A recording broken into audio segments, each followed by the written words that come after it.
Beginilah kondisi permukiman warga di wilayah Ngingaswaru dan Tulangan, Sidoarjo, Jawa Timur saat diterjang angin puting beliung.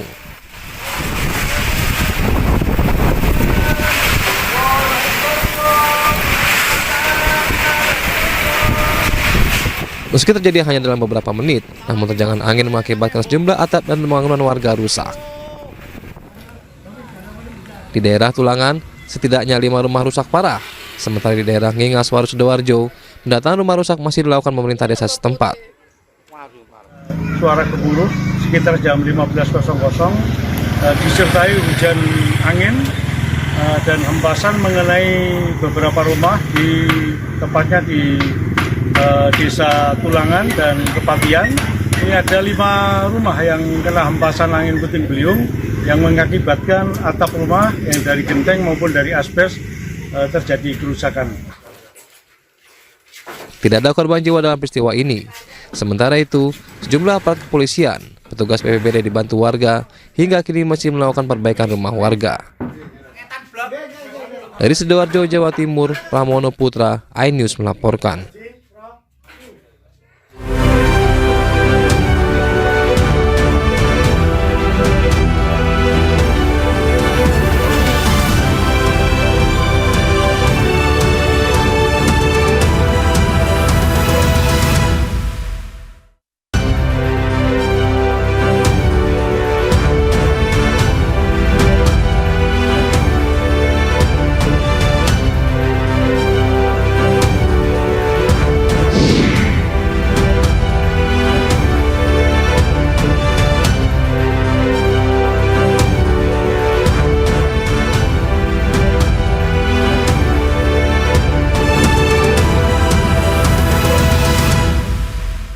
Kebakaran di Tanjung, dekat dalam poros Tanjung.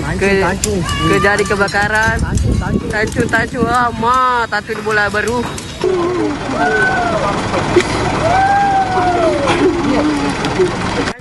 Kebakaran melanda 2 rumah panggung warga di wilayah Tanjung, Tanah Sitolo, Kabupaten Wajo, Sulawesi Selatan, Jumat siang.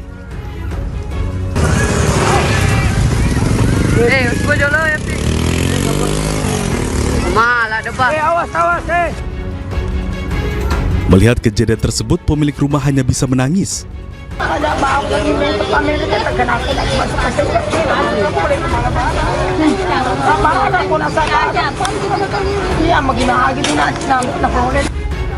Api berhasil dipadamkan setelah petugas pemadam kebakaran bersama warga dan TNI Polri bekerja sama memadamkan api.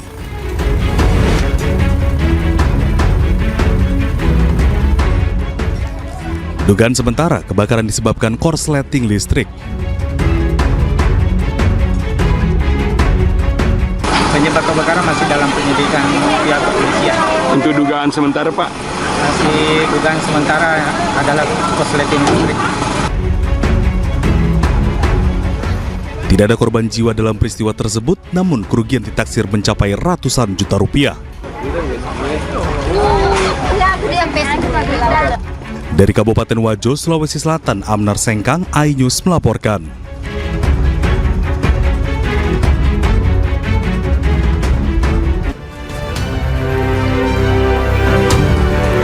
Halo, selamat malam pemirsa. iNews Malam kembali hadir menemani Anda pada malam hari ini. Bersama dengan saya, Camar Hainda. Rumah panggung warga di Kabupaten Wajo, Sulawesi Selatan ludes terbakar. Meski tidak ada korban jiwa, kerugian ditaksir mencapai ratusan juta rupiah. Nah pemirsa, inilah iNews Malam selengkapnya.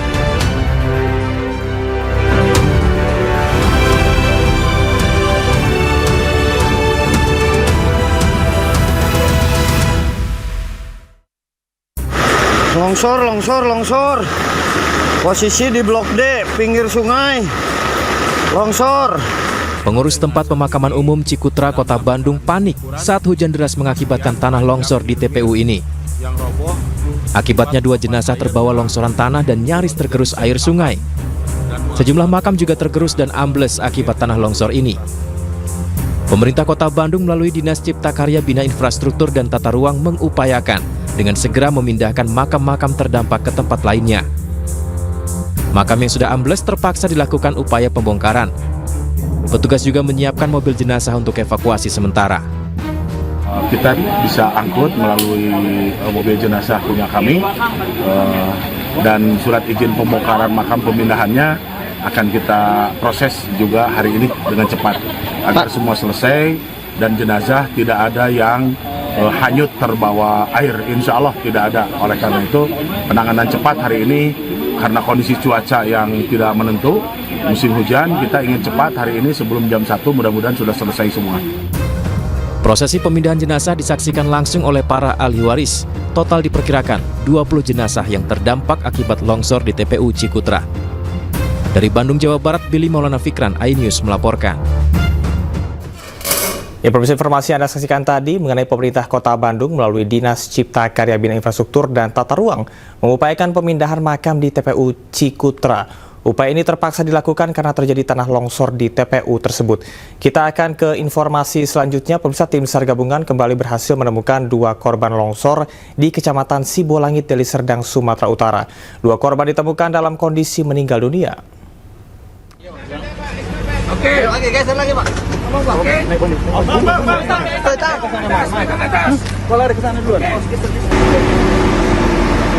Tim SAR gabungan kembali menemukan 2 korban longsor di Desa Sembahe, Kecamatan Sibolangit, Kabupaten Deli Serdang, Sumatera Utara.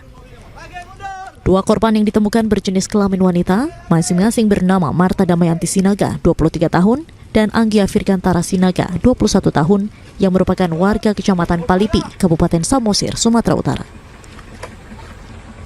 Kedua korban ditemukan pada pukul 10:15 waktu Indonesia Barat dalam keadaan meninggal dunia tertimpa material longsor.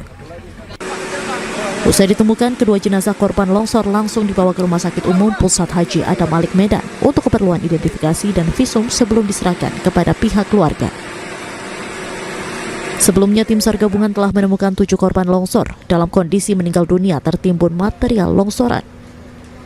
Dengan demikian, total korban bencana longsor yang telah ditemukan bertambah menjadi 9 orang korban. Untuk saat ini, hari ini kita melaksanakan pencarian di beberapa titik yang kita curigai, khususnya masyarakat yang melintas. Untuk update hari ini ada 9 korban dalam kondisi naik kereta. Ya, mudah-mudahan korban tidak bertambah lagi. Ya, jadi di belakang kita ini ada bus ya, dan korbannya sudah kita evakuasi semua dalam kondisi meninggal. Terus di belakangnya itu ada 1 mobil, namun kita sudah periksa dan di situ nggak ada korban. Hingga saat ini, tim SAR gabungan masih terus melakukan upaya penyisiran korban lainnya dan berusaha melakukan evakuasi kendaraan yang terperosok longsor. Akibat longsor yang melanda sejumlah titik di kawasan Kecamatan Sibolangit, jalur Medan Brastagi untuk menuju ke Kabupaten Karo masih belum bisa dilalui. Dari Deli Serdang, Sumatera Utara, Amiruddin, iNews melaporkan. Puluhan rumah di Kabupaten Cilacap, Jawa Tengah terendam banjir dengan ketinggian hingga 1 meter. Banjir disebabkan meluapnya sejumlah sungai yang tidak mampu menampung tingginya debit air setelah diguyur hujan deras selama beberapa jam.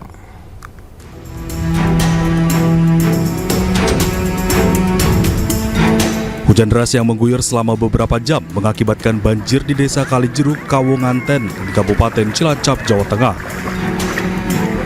Banjir diakibatkan 2 sungai yakni Gombong dan Kawunganten meluap karena tak mampu menampung tingginya debit air.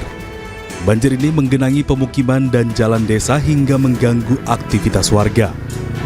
Sedikitnya 70 rumah warga terendam banjir, ketinggian air mulai dari 20 hingga 1 meter. Meski tergenang banjir, namun 201 jiwa yang terdampak banjir enggan mengungsi dan bertahan di rumah masing-masing. Kalau banjir yang terjadi di Kalijeruk sudah bisa dikatakan agenda rutinan. Karena itu salah satunya Desa Kalijeruk ada di cekungan dan ada talang irigasi yang memang menyumbat lancarnya untuk mengeluarkan air dari Desa Kalijeruk. Dampaknya terendam rumah warga ada 70 kakak, terdiri dari 201 jiwa. Nggak ada, cuman padi. Cuman padi. Lain-lain nggak ada apa. Separuh basah soalnya hampir kering, tapi kan terus hujan. BPBD Kabupaten Cilacap mengimbau kepada warga untuk waspada lantaran genangan banjir akan semakin tinggi jika hujan kembali turun. Warga berharap pemerintah segera melakukan perbaikan sistem irigasi sehingga bencana banjir tidak terus terjadi. Dari Cilacap, Jawa Tengah, Heri Susanto, iNews melaporkan. Siswa dan siswi di sebuah sekolah dasar di Bangkalan, Jawa Timur terpaksa melompati pagar tembok sekolah untuk mengikuti kegiatan belajar mengajar. Pagar sekolah disegel imbas sengketa ahli waris lahan dan Dinas Pendidikan setempat.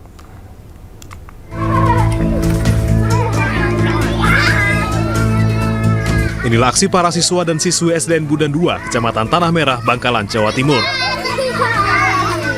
Mereka melompati pagar tembok sekolah setinggi 1,5 meter.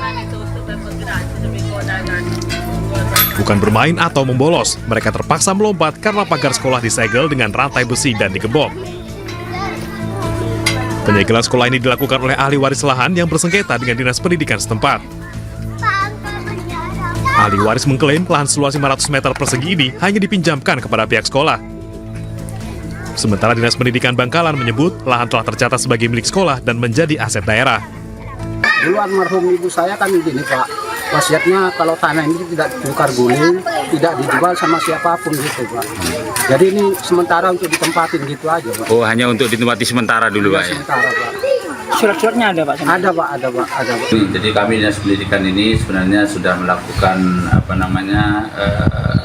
pendekatan kepada pemilik tanah, dan karena kami sebenarnya saat ini masih melihat kondisi proses keabsahan dari hak milik dari pemilik tanah yang ada di Budan 2. Akibat sengketa ini, kegiatan belajar mengajar terganggu.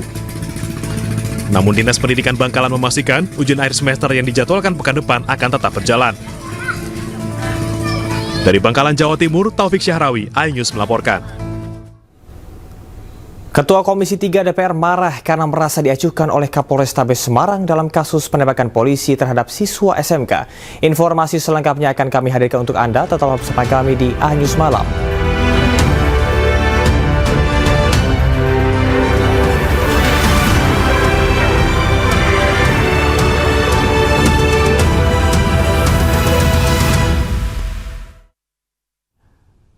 Pemirsa, terima kasih Anda masih di iNews Malam bersama dengan saya Camar Haenda. Seorang pemuda disabilitas ini menjadi tersangka pemerkosaan mahasiswa oleh Polda Nusa Tenggara Barat. Agus mengklarifikasi kondisi fisiknya tidak memungkinkan untuk melakukan tindak asusila tersebut.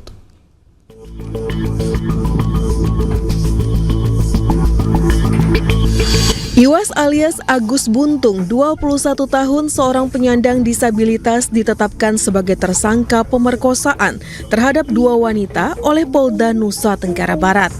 Menurut polisi, peristiwa terjadi di sebuah homestay di Mataram. Agus yang bertemu korban di teras Udayana mengajak korban ke lokasi kejadian hingga akhirnya korban diperkosa. Oleh polisi, Agus dijerat Undang-Undang Tindak Pidana Kekerasan Seksual dalam Pasal 6 Undang-Undang TPKS. Polisi berdalih penetapan Agus sebagai tersangka sudah sesuai prosedur. Sementara Agus mengaku tindakan asusila tersebut tidak mungkin dilakukan dengan keterbatasan kondisi fisiknya. Kita sudah melakukan serangkaian kegiatan pemeriksaan saksi-saksi. Kita juga sudah menghadirkan ahli yang kemudian berdasarkan kesaksian ahli tersebutlah kita meningkatkan status yang bersangkutan dari saksi menjadi tersangka. Modusnya apa, Bu? Tadi saya sampaikan sebagaimana unsur pasalnya bahwa dia menggerakkan seseorang untuk mau melakukan suatu tindakan yang dia kendaki, sehingga orang kemudian tergerak.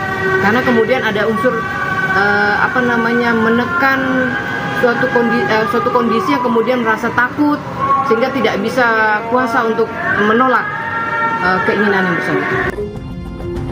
Separuh hidupnya Agus bergantung kepada ibu kandungnya sendiri. Atas penetapan dirinya sebagai tersangka, Agus keberatan dan meminta keadilan kepada Presiden Prabowo Subianto. Sebelumnya melalui video, Agus membela dirinya dengan mengadukan salah satu akun Instagram ke Ditreskrim Polda NTB atas dugaan pencemaran nama baik melalui media sosial.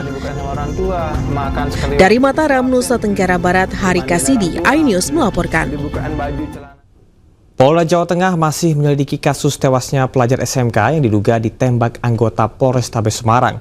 Selain menahan Aibda R, polisi juga akan membongkar makam korban untuk mengetahui penyebab pasti kematiannya. untuk mengkonstruksikan alat bukti. Polda Jawa Tengah masih menyelidiki kasus tewasnya siswa kelas 11 SMK Negeri 4 Semarang yang diduga ditembak Aibda R, anggota Sat Narkoba Polrestabes Semarang, Jawa Tengah. Untuk memudahkan penyelidikan, Aibda R ditahan di sel khusus bidang Propam Polda Jateng selama 20 hari ke depan. Polda Jateng akan melakukan pemeriksaan kode etik dan tindakan penembakan yang dilakukan Aibda R hingga menyebabkan 1 pelajar tewas dan 2 pelajar lainnya luka-luka. Polisi juga sudah memeriksa keluarga korban dan berencana melakukan pembongkaran makam atau ekshumasi untuk mengetahui penyebab pasti kematian korban. Insya Allah malam ini ada penyidikan, kemudian nanti kita bicara, tapi ini masih diproses sama Bikopes. Keluarga sudah belum dibongkar makam. Ya, Kapan berencana ekshumasi? Lagi di posisi paling cepat melihat kecepatan dari informasi dari dokter. Sebelumnya, seorang pelajar berusia 17 tahun siswa SMK Negeri 4 Semarang, Jawa Tengah tewas akibat tertembak peluru di bagian pinggang Minggu dini hari lalu. Diduga peluru ditembakkan oleh anggota polisi Aibda R karena korban dinilai melawan petugas dan membawa senjata tajam. Dari Semarang, Jawa Tengah, Kristadi, iNews melaporkan. Makam siswa SMKN 4 Semarang Gama Rizky Nata Oktavadi diduga meninggal akibat ditembak polisi, dibongkar petugas kepolisian Polda Jawa Tengah. Jenazah akan diotopsi ulang untuk memastikan penyebab kematian korban.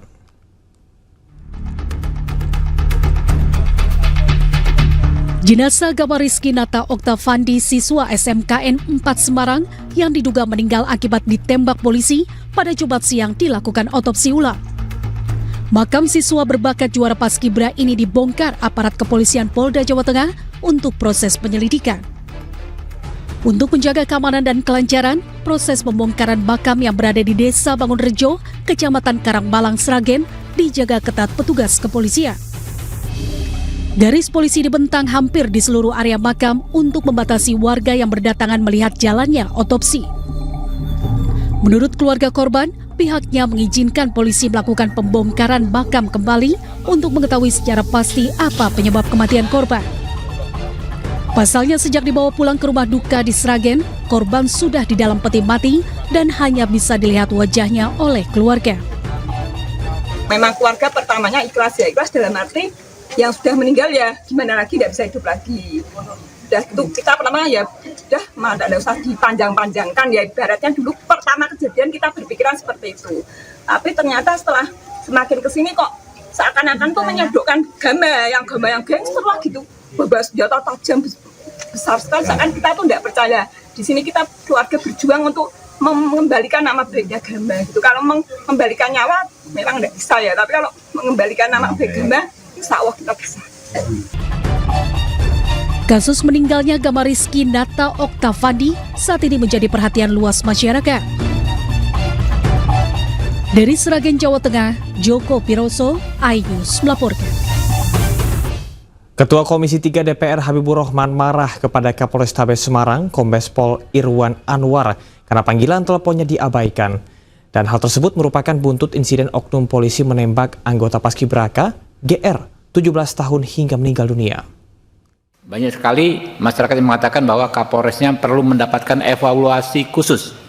Kami sependapat juga ya, karena Kapolresnya ini setelah kejadian saya telepon saja nggak angkat telepon. Bagaimana mungkin kita sebagai pengawas ya, resmi langsung kita ingin mendapatkan informasi dari Kapolresnya tidak diindahkan oleh si Kapolres ini. Padahal peristiwanya sangat luar biasa. Saya dengar memang ada 1 orang meninggal ya, 3 orang terluka, lalu dengan seenaknya diklaim sebagai gangster seperti apa gitu kan. Nah, kami akan memanggil khusus si Kapolres ini pada kesempatan yang secepat-cepatnya. Kenapa ini perlu kami angkat kejadian yang di Semarang ini ya? Presiden Prabowo naikkan UMP 2025 11,6%. Informasi selengkapnya akan kami hadirkan untuk Anda. Tetaplah di iNews Malam.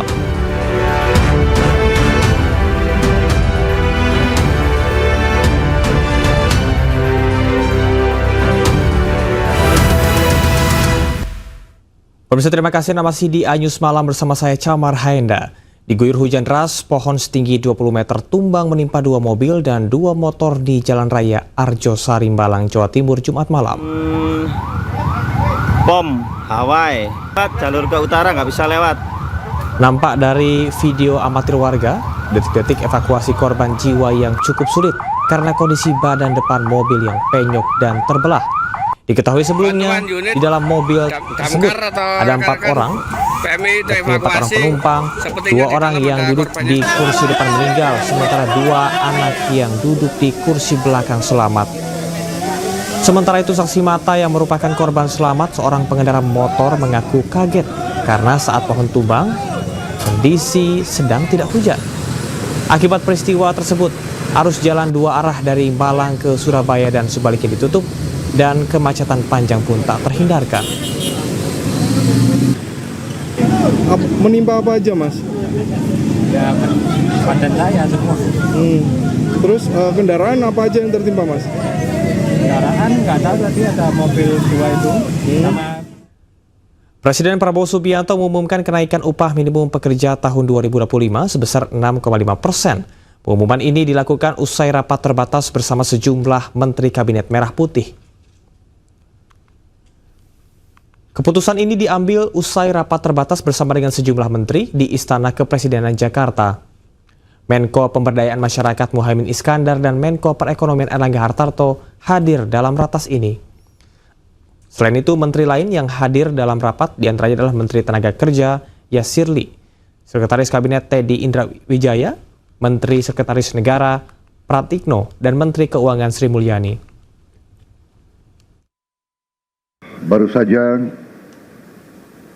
kami melaksanakan suatu rapat terbatas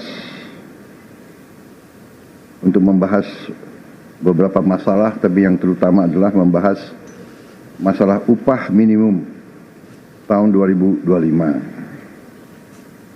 Sebagaimana kita ketahui, upah minimum ini merupakan jaringan pengaman sosial yang sangat penting bagi pekerja yang bekerja di bawah 12 bulan dengan mempertimbangkan kebutuhan hidup layak. Untuk itu, penetapan upah minimum bertujuan untuk meningkatkan daya beli pekerja dengan tetap memperhatikan daya saing usaha. Menteri Tenaga Kerja mengusulkan kenaikan upah minimum sebesar 6%, namun setelah membahas juga dan melaksanakan pertemuan-pertemuan dengan pimpinan buruh, kita ambil keputusan untuk menaikkan rata-rata upah minimum nasional pada tahun 2025 sebesar 6,5%. Untuk upah minimum sektoral akan ditetapkan oleh Dewan Pengupahan Provinsi, Kota, dan Kabupaten. Ketentuan lebih rinci terkait upah minimum akan diatur oleh Peraturan Menteri Ketenagakerjaan. KPU mengumumkan sebanyak 6 orang petugas KPPS meninggal dunia dalam menjalankan tugas di Pilkada Serentak 2024. Informasi selengkapnya tetaplah di iNews Malam.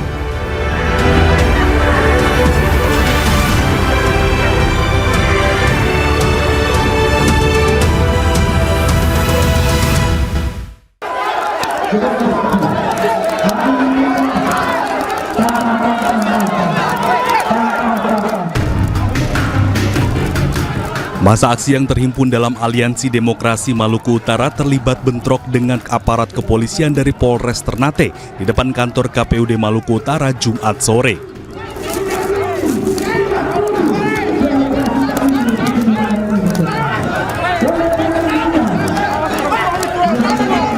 Sebelumnya, aksi unjuk rasa berjalan lancar hingga masa aksi melakukan pembakaran ban bekas di tengah jalan dan membunyikan tiang listrik.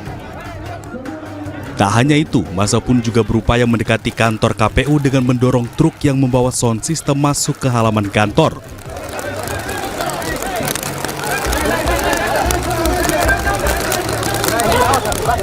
Bahkan massa sempat menabrak aparat kepolisian Polres Ternate yang memberi batas keamanan di depan kantor KPU sehingga mengganggu keamanan dan berujung bentrok.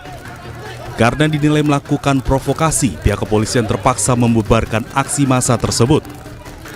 kita terpaksa membubarkan ya, karena sempat ada tadi provokasi dari mereka.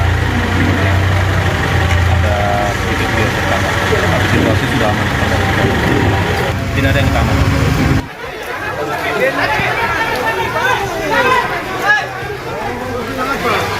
Diketahui masa aksi mendesak KPU Maluku Utara agar mengusut dugaan pilkada curang di tingkat tempat pemungutan suara.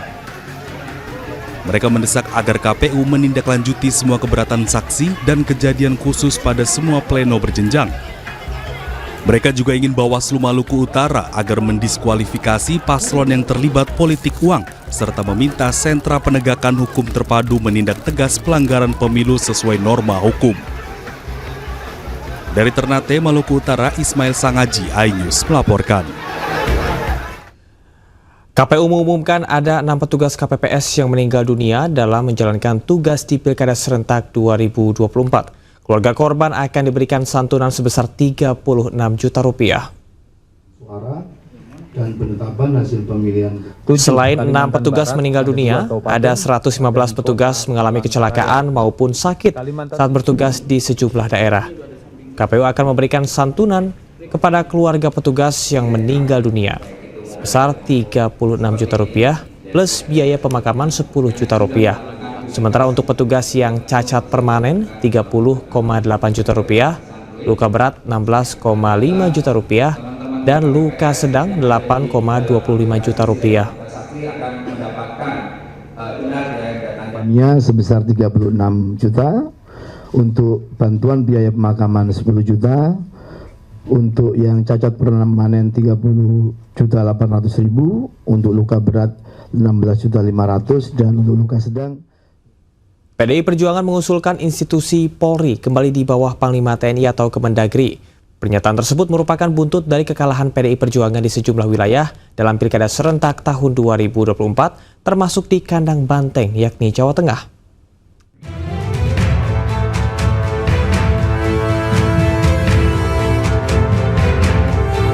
PDI Perjuangan meminta agar institusi Polri dikembalikan di bawah institusi TNI atau Kementerian Dalam Negeri.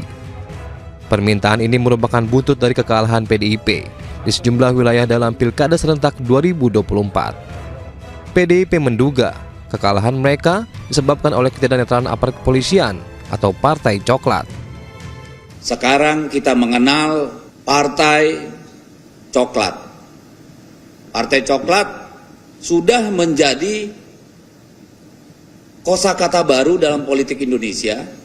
Kami di PDI Perjuangan terus terang sedih, karena yang dimaksud Partai Coklat ini sudah barang tentu adalah oknum-oknum kepolisian. Cuma karena tidak hanya satu tempat, mungkin sebaiknya kita tidak menyebut oknum-oknum. Tapi ini sudah sesuatu yang bersifat garis komando. Dan saya kira pemegang kuncinya adalah Listio Sigit. Beliau bertanggung jawab terhadap institusi yang dia kendalikan, yang dia pimpin. Perlu diketahui bahwa kami sudah sedang mendalami kemungkinan untuk mendorong kembali agar kepolisian negara Republik Indonesia kembali di bawah kendali Panglima TNI, atau agar kepolisian Republik Indonesia dikembalikan ke bawah Kementerian Dalam Negeri. Dugaan adanya intimidasi dalam Pilkada Serentak tahun ini juga disuarakan oleh Ketua Umum PDI Perjuangan Megawati Soekarno Putri. Megawati menilai bahwa kekalahan Partai Banteng di sejumlah wilayah, khususnya Jawa Tengah, adalah hasil dari ketidaknetralan aparatur sipil negara. Selain itu, Megawati menegaskan PDIP akan terus berjuang dan tidak ragu melawan berbagai bentuk intimidasi kekuasaan. Saudara-saudara sekalian, demokrasi kini terancam mati akibat kekuatan yang menghalalkan segala cara. Kekuatan ini mampu menggunakan sumber daya dan alat-alat negara. Hal ini nampak di beberapa wilayah yang saya amati terus-menerus seperti Banten, Jawa Tengah, Jawa Timur, Sumatera Utara, hingga Sulawesi Utara, dan berbagai provinsi lainnya. Di Jawa Tengah misalnya, saya mendapatkan laporan betapa masifnya penggunaan pejabat kepala daerah hingga mutasi aparatur kepolisian demi tujuan politik elektoral. Ini tidak boleh dibiarkan lagi, mengingat Mahkamah Konstitusi telah mengambil keputusan penting bahwa aparatur negara yang tidak netral bisa dipidanakan. Presiden ke-7 Republik Indonesia, Joko Widodo merespons soal tudingan pengerahan polisi dan mengobrak-abrik kandang banteng di Jawa Tengah. Jokowi menjawab dengan lugas, "Wong saya ndak ngapa-ngapain." Disebut Bapak yang membelakangi, Pak. Dibuktikan saja, jangan hanya tuduhan-tuduhan, karena kan ada dilaporkan saja ke Bawaslu, kan ada mekanismenya, atau dibawa ke MK, kan ada mekanismenya, ya. Pak RK kalah nih Pak di Jakarta, Pak. Pak RK kalah di Jakarta, padahal Bapak sudah ke Jakarta, ada imbauan atau terima aja nih Pak RK kalah, Pak? Tanyakan ke Pak RK. Pak, tanggapan di Jateng soal Bapak dianggap bertaji jebol kandang banteng, gimana Pak tanggapannya, Pak? Oh, saya nggak apa-apa. Sementara itu, Kapolri Jenderal Listio Sigit meminta anggotanya untuk menjaga netralitas dalam Pilkada serentak 2024. Hal ini disampaikan oleh Kapolri beberapa hari sebelum pencoblosan. Masalah netralitas ini tentunya juga menjadi sorotan ASN, TNI Polri, tentunya disorot terkait dengan masalah netralitas. Hati-hati dengan ini, karena ini menyangkut kredibilitas rekan-rekan di lapangan. Sebelumnya, suara PDI Perjuangan kalah di sejumlah daerah dalam Pilkada serentak tahun ini, termasuk di Pilkada Jawa Tengah dengan calon gubernur Andika Perkasa.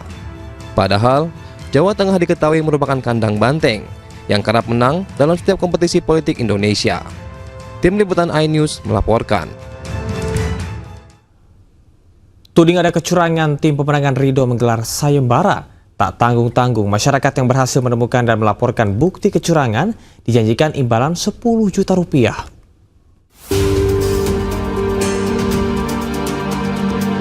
Tim pemenangan paslon gubernur dan wakil gubernur Jakarta Ridwan Kamil Suswono membuka kesempatan bagi siapa saja guna mengikuti sayembara dengan imbalan 10 juta rupiah bagi masyarakat yang berhasil menemukan dan melaporkan bukti dugaan kecurangan pada pelaksanaan Pilkada Jakarta 2024. Langkah ini dilakukan tim pemenangan Ridho setelah temuan dugaan kecurangan berupa money politik dan pemberian sembako di masa tenang Pilkada hingga surat suara yang sudah tercoblos untuk paslon lain sebelum proses pemilihan berlangsung. Kecurangan yang pertama, adanya pembagian sembako. Kedua, money politik. Ketiga, pencoblosan surat suara sebelum digunakan oleh KPU tapi dicoblos nomor urut 3. Jadi kami minta seluruh masyarakat silakan tolong dipoto, divideokan adanya kecurangan sembako-sembako yang dibagi agar disampaikan. Kami akan memberikan hadiah sebesar 10 juta. Ketua Tim Pemenangan Ridwan Kamil Suswono Ahmad Riza Patria juga meminta KPU, Bawaslu, serta aparat penegak hukum untuk mengusut tindakan yang mencederai Pesta Demokrasi 2024 ini. Dari Jakarta, Hamzah Hasibuan, Indra Purnama, iNews melaporkan.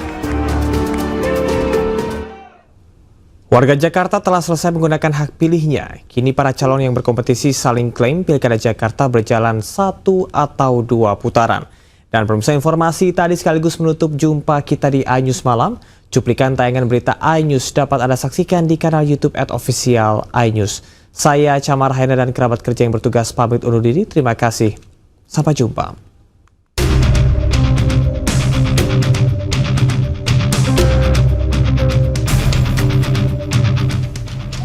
Pasangan calon gubernur dan wakil gubernur Jakarta nomor urut 3 Pramono Anung Rano Karno mendeklarasikan menang Pilkada Jakarta 2024 1 putaran.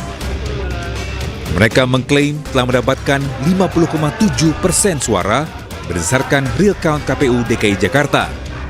Alhamdulillah, dengan penuh rasa syukur dan rasa terima kasih mendalam kepada seluruh warga Jakarta yang telah memberikan hak pilihnya.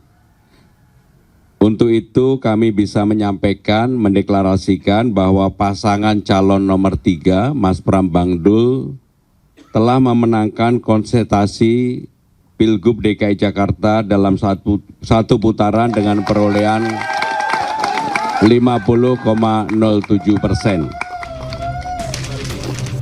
Meski pasangan Pramono Rano telah mendeklarasikan kemenangan satu putaran, namun pasangan calon gubernur dan wakil gubernur Jakarta nomor urut 1 RK Suswono tetap optimis Pilkada Jakarta berjalan 2 putaran.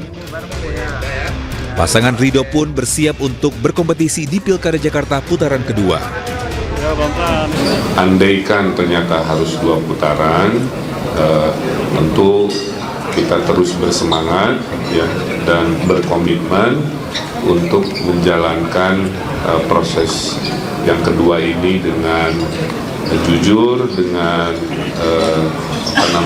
integritas, agar yang terpilih betul-betul memiliki legitimasi. Sementara pasangan calon gubernur Jakarta nomor urut 2 Dharma Pangrekun Kunwardana mendapatkan hasil yang cukup mengejutkan. Keduanya memperoleh 10% suara warga Jakarta. Ini adalah skenario Tuhan, di mana otomatis dengan angka tersebut, Paslon Dharma Kun menjadi penentu suaranya untuk memenangkan salah satu paslon, baik 1 maupun 3 nantinya. Ini adalah berkat luar biasa, karena kami berdua bukanlah orang yang berlatar belakang politik dan tidak mempunyai basis partai. Kami sungguh-sungguh berjuang untuk seluruh warga Jakarta. Kini warga Jakarta menantikan pengumuman resmi dari KPU atas pemenangan Pilkada Jakarta 2024. Rencananya KPU akan umumkan hasil Pilkada Jakarta pada 16 Desember 2024.